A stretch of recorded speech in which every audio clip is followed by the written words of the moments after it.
Hello, hello, and good day again. It's Roxy B. Rocker with Embracing What's Possible. I'm so glad you're here. I have an amazing guest, and it's now May, and we're going to be talking about mental health, which is super, super important and such an incredible opportunity to really, really understand how mental health can affect all of us. Now, I'm a wellness practitioner, and some of the modalities that I do is really important in mental health. And so, in one of the episodes, we'll be talking about somatic health and wellness. But I'm so grateful for my guest, Mr. David Chametzky. And I pray I said his name right. You And did. awesome. And You I did. want to have him share a little bit about himself and what some of his concepts and ideas are around mental health. And then I'm sure we'll have a lively discussion. Well, I guess I'm waiting for the really great guest to come in, but thank you so much for the welcome.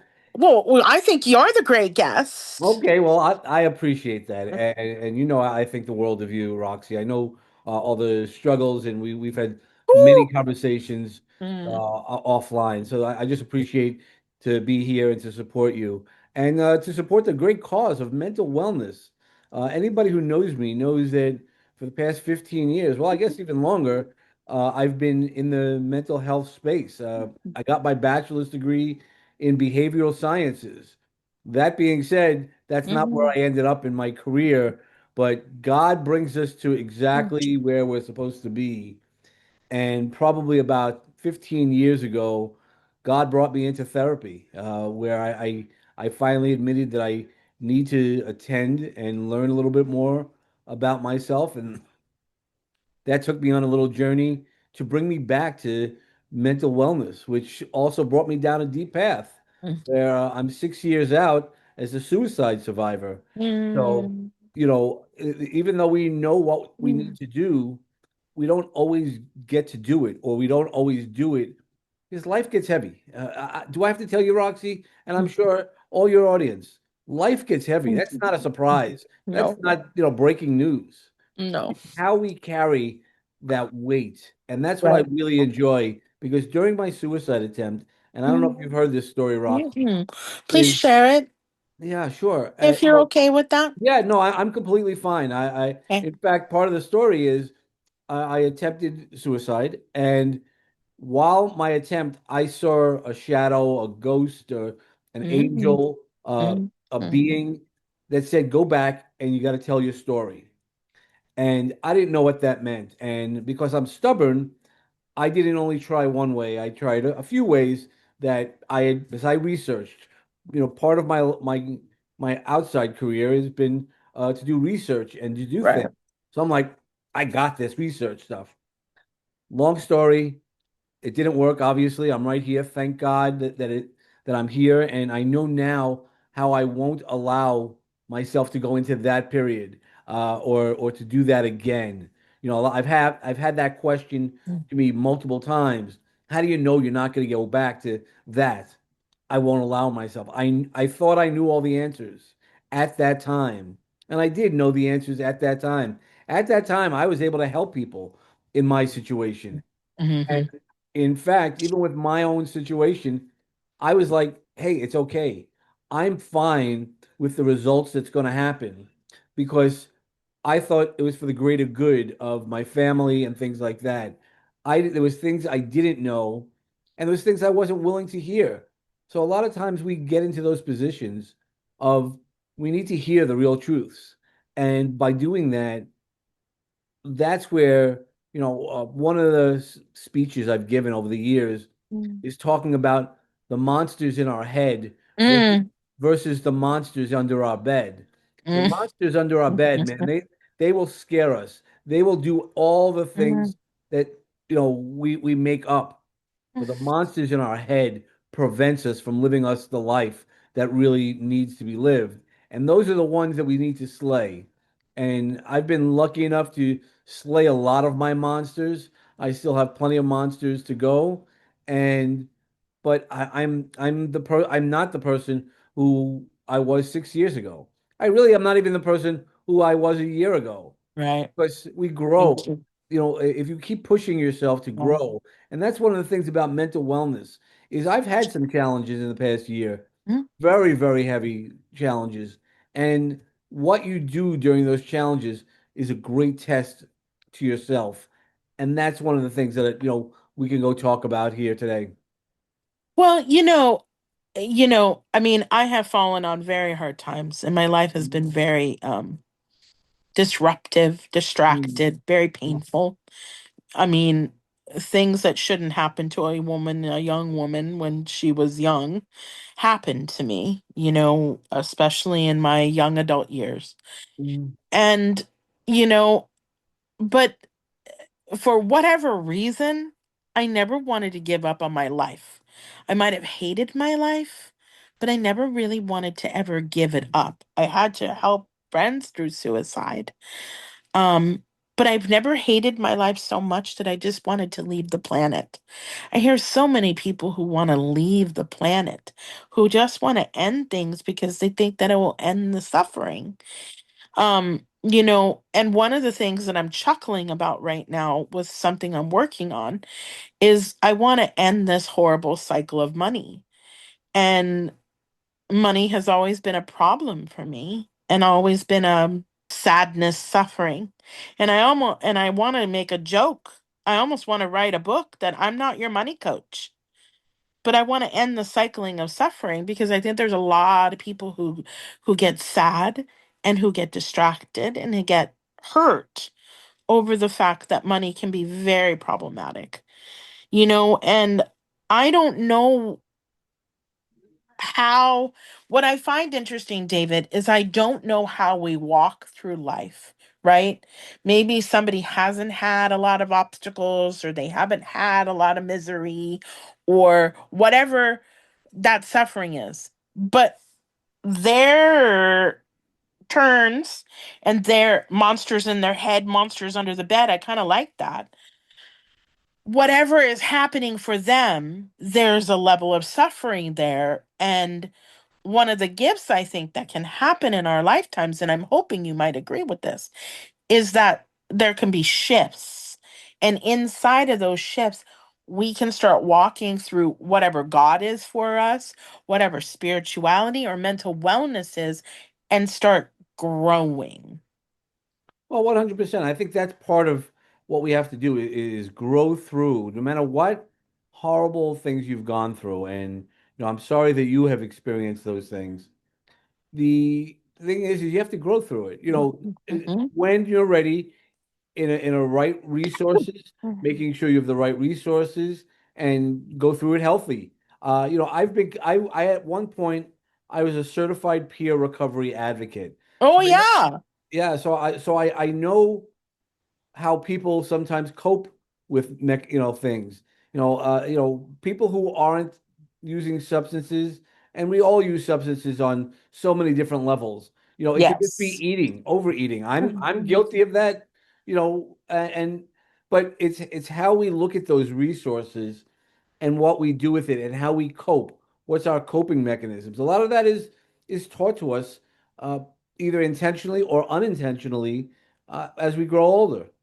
It's true, and I think that it's it's an interesting journey and I don't know what just happened, but my thoughts just kind of like left my brain. I was going to say something to respond to you and it just left. But I think that we all have, and here's what I really feel that we I think on this earth we all have gifts and we all have something to offer. And despite us going through the stuff that we go through, and but finding that and learning what that is and being able to realize that we have that worth, I think is super important. But, Well, knowing our worth is definitely important. That's one step. Why we do things or why we don't do things sometimes has to deal with our worth. And that's Mhm. where sitting with the right people to know our worth. And, you know, sometimes, the right people are going to tell us we're not worthy in some ways. That doesn't mean that you're not worthy forever. No. One of my favorite words is yet. If you haven't done something, if you make a promise to yourself, you can say yet. I haven't been president of the United States yet. Yes. If that's something you want, it's not something I would want. And I'm not going political, but there's things I want, and then there's things I don't want. I don't need. I know what my needs are. Understanding your needs is also another one of the powerful things in mental wellness, is knowing, because that's a lot of what we do. So again, with my suicide attempt, I needed a lot of people who attempt suicide, one are unsuccessful. Statistically speaking, 89% of people are unsuccessful. Wow. Yeah, that's AMA statistics, not Dave's statistics. Of course. We hear about the 11% regularly, but a lot of people who out of that 89%, we don't hear about it. We don't hear because it then sets other patterns up. I Mhm. failed. I'm not good at this. I used to joke about the one thing I'm really not good at is killing myself. While it's a My joke, gosh. while it's a joke, at the time, I didn't understand that too was a gift because now I know that darkness that other people have felt. Because there's a lot of people, I've read articles and interviews of people like jumping off a bridge, and the second they jump, they're like, "Oh my God, I shouldn't have done this." Mm. And the biggest regret, a lot of people, when they attempt suicide, the first regret is, man, even this didn't work. And it becomes very heavy. And again, I was told I need to talk about it. I spoke a little bit at my TEDx speech about it. Mhm. And I readily talk about it because, like Michael, like our mutual friend Michael, I'd love to end it. I'd love to end the worry that people go through on suicide, and we want to have suicide prevention. That's why I'm about to publish a book, or actually, by the time this episode launches, the book will already have been published that is going to not talk about suicide prevention, but talk about finding the right community. And all the proceeds of that book are going to be managed by the Joseph P. Faber Oh, Memorial Foundation. wow. Yeah, so I can announce that. So since this episode's coming out in May, it'll be Mhm. announced shortly. Is that the book behind you? That is not the book behind me. Okay. This book behind me is actually my first book, solo book. While I've done compilation books, Mm, I'm not a big fan of the compilation books. mm, I don't see a value to it, and mm, I can have lots of conversations. But I'll tell you, so this book behind me mhm, was my first book, and the moment that I held it, mhm, mhm. it's almost like holding a child.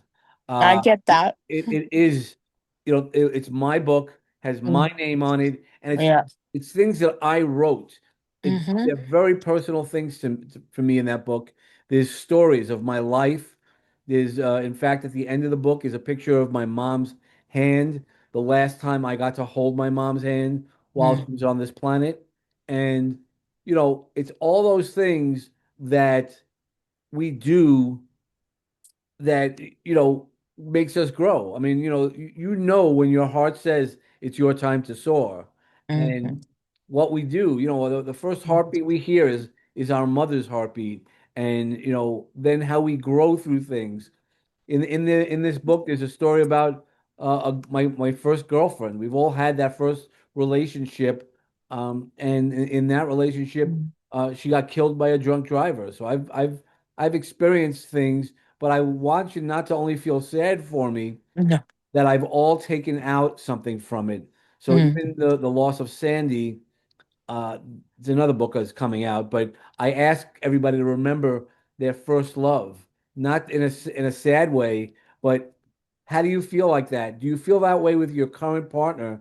And how can you get that back? because you can get it back. Love, everybody goes, "Oh, I love you more than I love this one." I then that's not love. That's a personal choice. Love is an Mhm. unconditional thing. You know, Mhm. much like I was once explained, you don't think you love your kids. You Mhm. know it on a visceral level. It's again, if you have faith in God, God doesn't go, I love you when you do good and I don't love you when you do bad. He loves you or it loves you, she loves you in exactly every moment, including the bad choices. And it really is, we would prefer the good choices, but we don't Mhm. stop our love. We don't hold it conditionally. God doesn't give us that.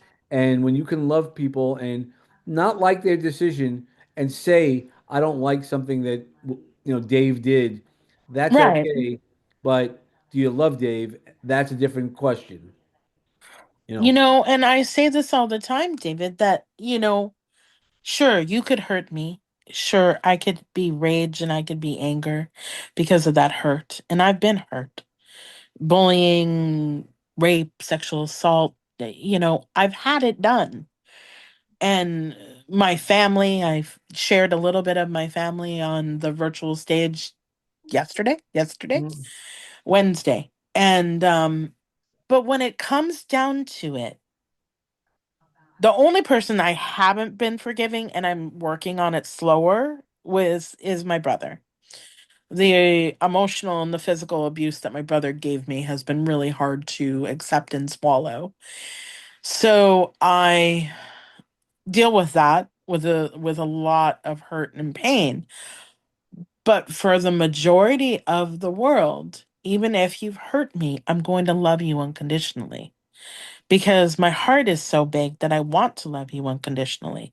Do I like the behavior? Do I like the things you say about me or the actions that are taken? Probably not. But wanting harm and not wanting goodwill for you, that hurts my heart because I want goodwill for the world, you know, and I'm not going to get political, but, our political leaders that are icky, and some of the behavior that they do is icky. Do I want them to be harmed? No. Do I want them to harm others? No. But I think that when you grow and you're also walking the path of spirituality and you're trusting in faith and you're trusting in God, there is something about loving others Mhm. and loving yourself too, which Well, is even a it has to start bigger. that way, It has to 100%. start that And, way. and that's how we learn. I mean, again, I am regularly doing deep dives within myself to make sure that I do that. And you have Mhm. to love, and you don't have to like things. You can wish people the best, just not with me. Not near me. And there's lots of Yes. pieces to that. So, it all goes through to our mental wellness. I mean, it really is, Yes. is really powerful to offer forgiveness to people who really don't ask for it or don't want it. I Hmm. remember right after my suicide attempt, I had to tell my girls who were young teenagers at that time, and then I also spoke to their mother at that time, and I forgave her for things that she didn't ask for forgiveness for, and I forgave her because I didn't want to carry that burden. Yes. So I could have been very angry because of a lot of Yes. circumstances, and that's why I try to release the anger that I have Mhm. for people. Because I do, I'm human. I make mistakes. But the opportunity to forgive people, like again, Mhm. I'll just using me as an example. My dad grew up very hard, lots of yelling and things, physical violence and things like that. So that's how I learned how to do things. But I've forgiven him since.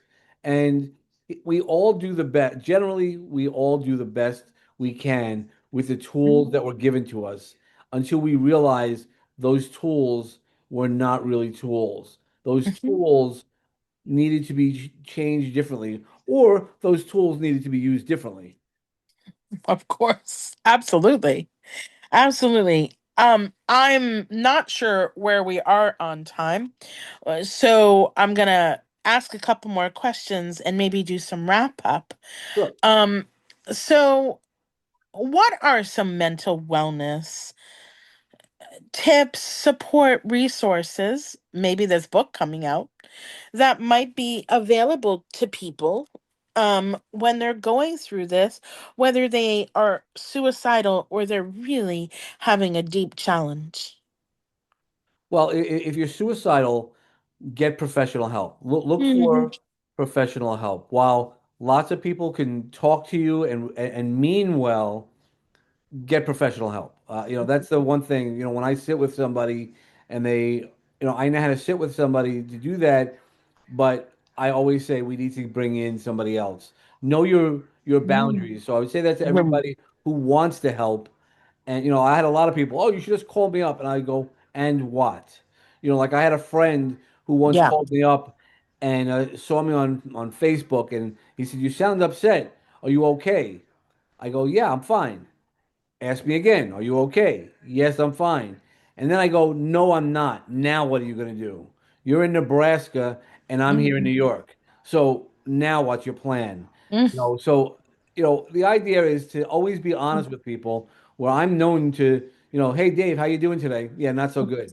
Mhm. And it's just because it's how I see things. So try Right. to always see how you can put the positive spin on it. You can't always do it. Some things are gonna suck no matter what you do. Right.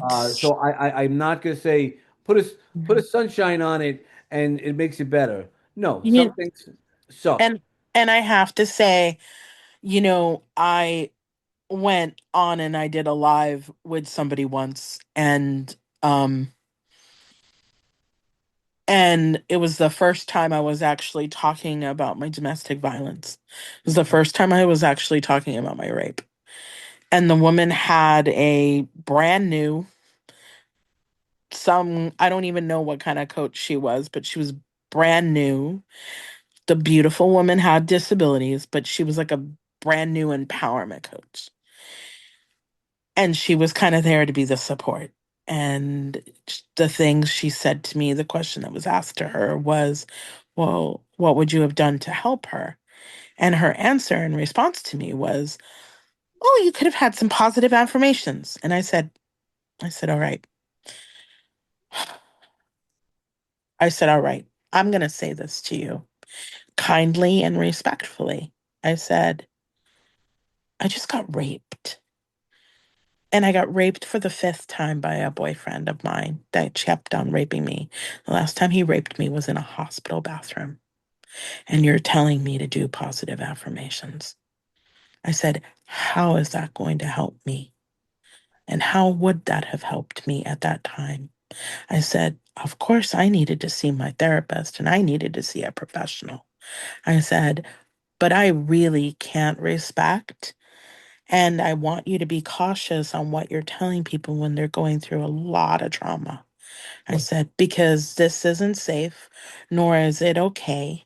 And a positive affirmation is sweet and cute. And if I was in church and had somebody to hold my hand and pray with, maybe that would have been a lovely thing because I might have had somebody near me.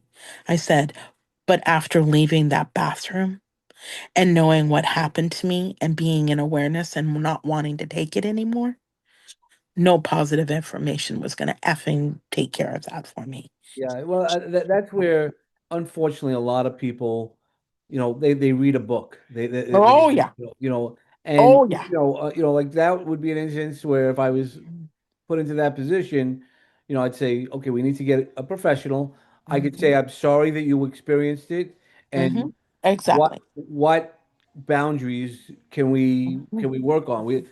I Yes. would try to distract you a little bit, and distraction is, be like, there's nothing I can do Mhm. to make it Right. better, but can we talk about something differently? What other feelings are you done? And sometimes, Oh, yeah. and again, not to demean somebody No. because it's a very fine line of what to do, and that's why they have Mhm. professionals. Look, There's professionals. look, Yes. if you ask me to change your tire, I Hmm. can change your tire. You ask me to change your engine, there's a professional for that. Right, And exactly. and that's really where I know, and I've learned very heavily where my boundaries are, how Hmm. to stay in my lane. Uh, you know, and you know, have I made mistakes? Sure. Yes. But, but being empathetic doesn't always mean you're gonna have the right answer. No, And and I don't expect to have the right and, answer. and And yeah, yeah, early coaches want to solve it all. I mean, of that's course they why, do. yeah, Right. that's why having the right branding, having the right coaches, Hmm. uh, teaches you a different level of stuff. It really does. And that's super important. So, my show is called Embracing What's Possible with Roxy. Mhm. And, I like my Embracing What's Possible because I think in our lives, a lot of times we limit ourselves, Sure. right? And, and again, goes back down to self worth. What is your take on giving people concepts, ideas, or even solutions around how can they find their what's possible? How can they find out about those possibilities that might be for them? They're going through a lot. Well, it's about finding the right resources and searching for the right resources. Yeah. I can give you a bunch of resources and things like that, but that Right. might not resonate with you. So Right. like people, so again, if you're going through a bad situation, go to the, beach and sing. And guess what? Singing is never going to make me feel good. No. My daughter, when she was 2, she said, "Daddy, your singing hurts our ears." You know, my wife had once said to me, "Well, you got all the words right." When I asked her how bad did I sing, and so it's all these things that you have to find the right resources. Some people love jumping out of an airplane. That excites them. That's not something that would excite me, Hmm. or in a positive way. It definitely would excite me if I had to jump. But Hmm. so it really is very personal, and It is. I've learned a lot of techniques. I also know when I don't. So like I've never been a woman. And I don't plan on being a woman. Not there's anything wrong with that, but so I would never know some things that women go through. Like actually, our mutual friend Michael, Michael Hummel. Um, I've grown up with people with disability my whole life. Hmm. I have relatives, very and Hmm. up and down there. And Michael had said to me, when most people when they go to the restroom in a public restroom, they look for the handicap stall, and because it's a larger bathroom. Yes. I was guilty plenty of times. Then talking to Michael, I didn't even realize that in many bathrooms there's only one handicap stall, Most of the and time, yes. and I didn't realize it because I just was, the horse filters. And that's what you Hmm. have to do is having those opportunities to see the world. And that's why talking to people and Right. hearing people with your story, Michael's story, Right. others who really go out there and help you see the world differently. The one thing that I always say is whoever sits with me will start to see the world differently because they'll see it from my eyes if they're willing to listen. And I have a different way of doing things from the experiences I've had, the Hmm. knowledge that I sought out, and the Yes. expertise that at this point in life that I've earned either through knowledge base or because, man, they brought a bat and I had to learn it. Hmm. And I mean, and really, that's why I love that my work is around disability education and awareness. That I want to talk about the bathroom stall. I want to talk about the high tops at a restaurant and how frustrating it is to go be in a restaurant and have to sit at a high top, which then I had to climb up there. My balance didn't let me. It's Yeah. really hard to like sit on that chair and figuring out how to balance, how to get down, how to get up without falling down, you know, And the and level of embarrassment, to do that, uh-huh, to do that sort of while everybody's watching, correct. And not knowing, what could happen or could not happen, and yeah, I'm able-bodied, but sometimes I need that handicap stall. I don't want to use it. That's the other reason why I don't also get a parking pass that's the handicap valid parking pass. Because until I'm 65, 70 years old and I can't walk, I would rather find the closest parking space that's ample enough for me than take that away from somebody with a wheelchair accessible van. I don't want to take that away from them. The bathroom, I have problems. Yeah. And sometimes I need it. And but the handicap spot, I don't want to take that away from. Even when I was the sickest, I never wanted to get a temporary one. When I was with neck and head trauma, I didn't want to get a temporary one. Because again, I could get somebody to help me if we needed to. We could have gotten me the cart. There was a lot of other options that could have been available. But I make decisions around what's the best decisions for me. And I feel like when I think about possibilities, I always will say this, David. One digestible step at a time. Yeah, well, Cuz that's the biggest thing that I hope people would take away from is, mhm. how I always say, how do you eat an elephant? One Mhm. bite at a time. Right? And a lot of times, and that's where we going back to the mental wellness. A lot of times we look at our problems as the whole instead of Yes. saying, okay, what do I need to do to get through today?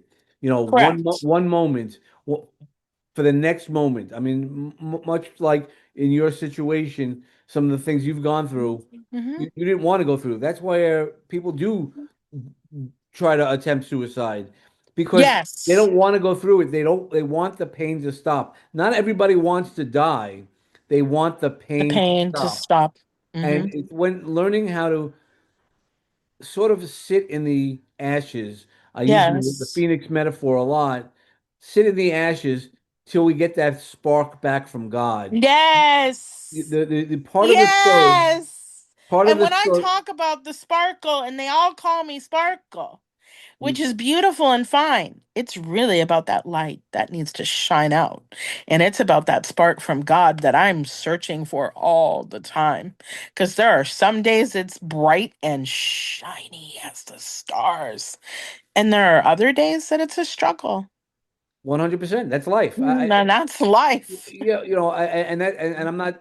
I don't say that lightly. No. But sometimes two steps forward, one step back is a little cha cha cha, and Mhm. we have to figure that out. How do we build that? And a step back isn't always a step back. No. If we learn why we needed to step back, sometimes it's good to Yes. take a step back.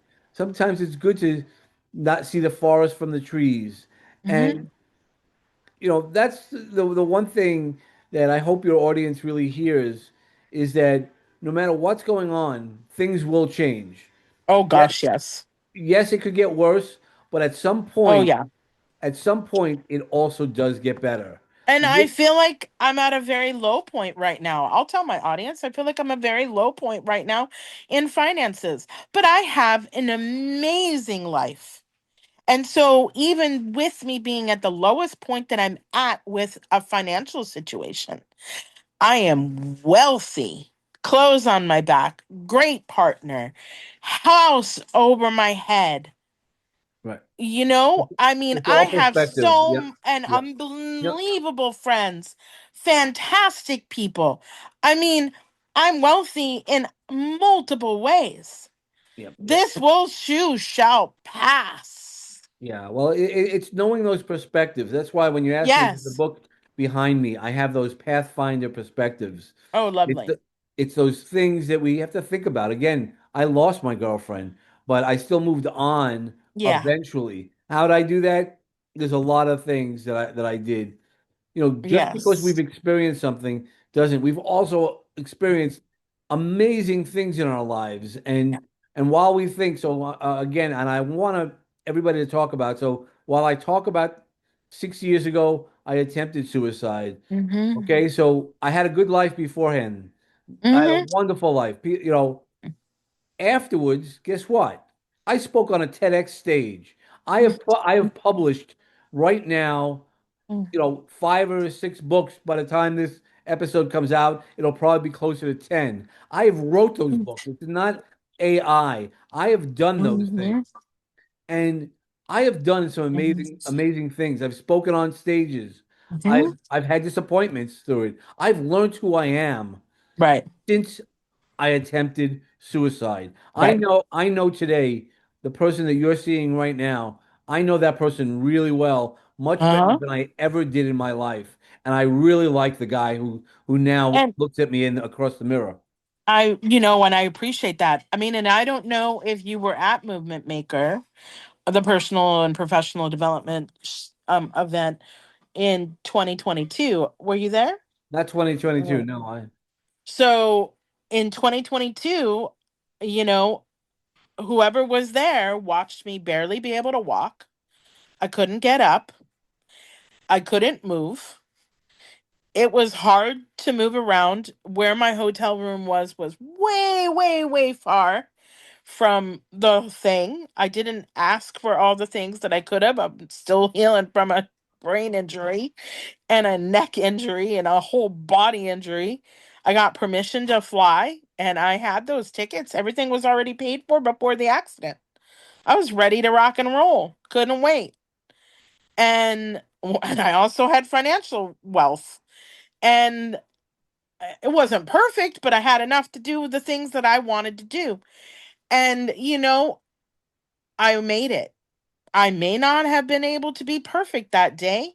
I may not have been able to be the Roxy I am now, but I made it and I was in a room with a bunch of cool people and I couldn't move.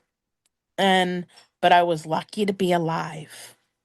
right. So while I guarantee you didn't want to experience any of those things that came up to through what led you to that from the accident and things like that, but Mhm. you knew you wanted to be alive, and I wanted to be alive. you're now so happy with it. I I mean, am. really, that's the message. Is Mhm. no matter what's going on, your life could change. Your life will Tomorrow. change when you do some work. If you don't Yes. want to do the work and you want to, you can't do it. We all get stuck. Yes. That's where you need to reach out and be able to say the hard things, either through with a Mhm. therapist or somebody who knows what to do, how to sit Correct. across from somebody. That's a really sacred space. And once the window's open, I used to use this analogy. Think of a closed window. I don't want to hear anything. The wind won't go through, Yeah. nothing. But you open that crack just that little bit. Come on, you're in the Northeast, right there in the winter. Mhm. If you just Right? open that door, that window, just that little crack, the cold air rushes in. Same thing with substance abuse, same Yeah. thing with mental wellness. Let the window in. Yes. Open the window just that crack to let somebody in who's going to help No. you. Hmm. Know the resources, because once we know our resources, we Hmm. can move forward, move to the next level. Right. And that's the real gift It of is. what it is. It truly is. I am I mean, this was a great conversation. I look forward to having more with you. Anytime. Um this was phenomenal. I really believe that we both benefited the audience today. And I really feel like there, I really look forward to people tuning into this to really hear the messages that were here today I, because this I was hope so. I valuable. hope so as well. Yeah, this was super valuable. Thank you again, Mr. David Well, Chametzky. You were th- amazing. thank you. It all starts with you. Without you inviting me, opening up and understanding that I knew where you sat, and I wanted to support you. I appreciate that. By allowing me to support you and allowing me to Mhm. be me. Mhm. I appreciate you. Thank you so much. And that's why I love having a show because it allows us to have open conversations that can be very intimate and can be very lively, and allowing ourselves to be who we are. And I think that's important. So, again, thank you for joining me on Embracing What's Possible with Roxy. I can't wait to have you again. And if you need help, and you're having suicidal thoughts, you're having domestic violence, there's rape happening, there's scary things. This show does talk about sensitive issues. Please reach out. And please know that there are mental health professionals out there that do wonderful things. You can also get extended work, through trained body workers or somatic professionals that can be an extension of that mental health. But please also be cautious on who you choose to work with and know that they're licensed professionals. Thank you again. And again, there has been some triggers on this show, and I just want to make sure that people are aware and reach out to your local um, 211. And there's other places, and we'll make sure that we share a list on this show of places that you can call and get some help and support in your communities. Have a beautiful rest of your day. Take care of yourselves. And May is Mental Health Month, and we are talking about mental health and wellness and some important issues that are not easy to talk about. So be good and careful to yourselves. Yep. Have a beautiful day.